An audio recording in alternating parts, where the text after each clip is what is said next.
शादी का वादा करके संबंध बनाने के नाम पर रेप केस दर्ज कराए जाने के बढ़ते मामलों पर सुप्रीम कोर्ट का एक बड़ा फैसला सामने आया है। अदालत ने कहा कि ऐसी स्थिति बन गई है कि जो रिश्ते शादी तक नहीं पहुंच पा रहे हैं उनमें केस दर्ज हो रहे हैं। ऐसा होना गलत है। ऐसी स्थिति बन गई है कि रिलेशनशिप में रहना ही एक अपराध हो गया है। जस्टिस MM सुंदरेश और जस्टिस राजेश बिंदल की बेंच ने कहा कि रोमांस खत्म होने या फिर ब्रेकअप होने का यह मतलब नहीं कि मामला रेप का हो जाए।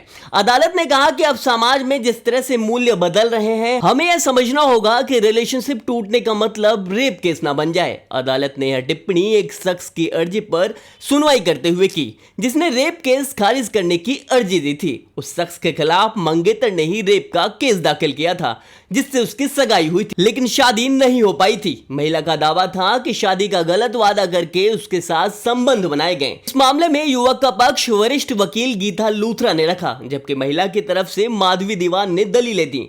इस केस की सुनवाई करते हुए बेंच ने महिला से कहा, आप इतनी भोली होती तो हमारे पास नहीं आती। आप बालिग थी। यह नहीं कहा जा सकता कि किसी ने आपको शादी का वादा करने के नाम पर मूर्ख बनाया। पूरे सम्मान के साथ कहना होगा कि आज नैतिकता और मूल्य बदल गए हैं, खास तौर पर युवा पीढ़ी में। यदि हम आपसे सहमत हो जाएं तो फिर कॉलेज में किसी लड़के और लड़की के बीच का रिलेशन दंडनीय हो जाएगा। अदालत ने कहा, मान लीजिए कि कॉलेज के दो स्टूडेंट्स के बीच प्यार है, लड़की पीछे हटती है और युवक कहता है कि मैं तुमसे अगले सप्ताह शादी कर लूंगा, फिर वह बाद में ऐसा नहीं करता है, क्या ऐसा करना अपराध माना जाएगा?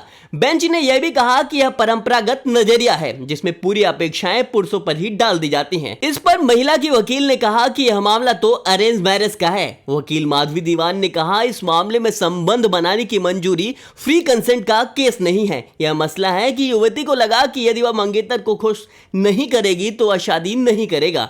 दोनों की सगाई हुई थी। यह युवक के लिए कैजुअल सेक्स हो सकता है, लेकिन लड़की के साथ ऐसा नहीं था। हालांकि बेंच इस दलील से सहमत नहीं हुई। जजों ने कहा कि आप ही बताएं कि क्या सिर्फ शादी ना हो पाना रेप का अपराध मान लिया जाए। हम इस मामले को सिर्फ एक तरीके से नहीं देख सकते। हमें किसी एक जेंडर से ही अटैचमेंट नहीं है। मेरी भी एक बेटी है। यदि वह भी इस स्थिति में होती तो मैं भी इस व्यापक परिप्रेक्ष्य में देखता। अब खुद ही बताइए कि क्या इतनी कमजोर दलीलों के आधार पर यह केस बनता है? जस्टिस बिंदल ने कहा कि शिकायतकर्ता को पता था कि यह रिश्ता खत्म हो सकता है, फिर भी उन्होंने संबंध बनाए। अदालत ने युवक की अर्जी पर सुनवाई के लिए अगली तारीख तय की है। इस मामले में आप व्यूअर्स की क्या राय है, कमेंट सेक्शन में जरूर बताएं और इस वीडियो को अधिक से अधिक लोगों तक शेयर करें, लाइक करें और प्रतिक्रियाएं अपनी कमेंट में देना ना भूलें।